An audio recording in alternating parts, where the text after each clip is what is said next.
లో బలమైన గాలులు 90 నుంచి 100 కిలోమీటర్ల వరకు, గరిష్టంగా 110 కిలోమీటర్ల వరకు చేరుకునే అవకాశం ఉంది. ఉత్తర కోస్తాలో ఈ రాబోయే 3 రోజులు కూడా అత్యధిక ప్రాంతాలలో తేలికపాటి నుంచి మోస్తరు వర్షాలు, ఇక దక్షిణ కోస్తా జిల్లాల్లో ఈ 2 రోజులు కూడా అత్యధిక ప్రాంతాలలో తేలికపాటి నుంచి మోస్తరు వర్షాలు, 3వ రోజున పలు ప్రాంతాలలో, 4వ రోజు తరువాత విస్తారం తగ్గి 1-2 ప్రాంతాలకు పరిమితమయ్యే అవకాశం ఉంది.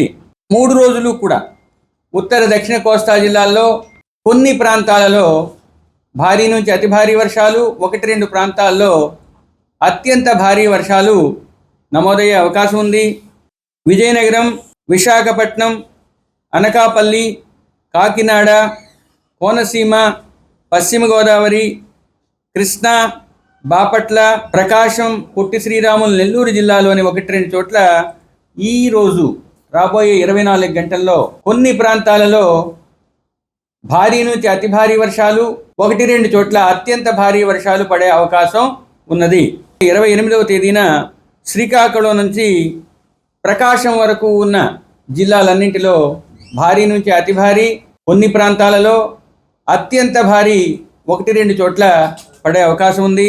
ప్రకాశం, తిరుపతి, నెల్లూరు, తిరుపతి, అన్నమయ్య, వైఎస్ఆర్ కడప, నంద్యాలలో 1-2 చోట్ల భారీ నుంచి అతి భారీ వర్షపాతం 2వ రోజు నమోదయ్యే అవకాశం ఉంది. తీరం వెంబడి, తీరం ఆవల 45 నుంచి 55, గరిష్టంగా 65 కిలోమీటర్ల వేగంతో ఎదురుగాలు వీచే అవకాశం ఉంది. 4 రోజుల వరకు వేటకు వెళ్ళవద్దని హెచ్చరికలు జారీ చేయడం జరిగింది. 90 నుంచి 100, గరిష్టంగా 110 కిలోమీటర్ల వేగంతో ఎదురుగాలు వీచే అవకాశం ఉంది.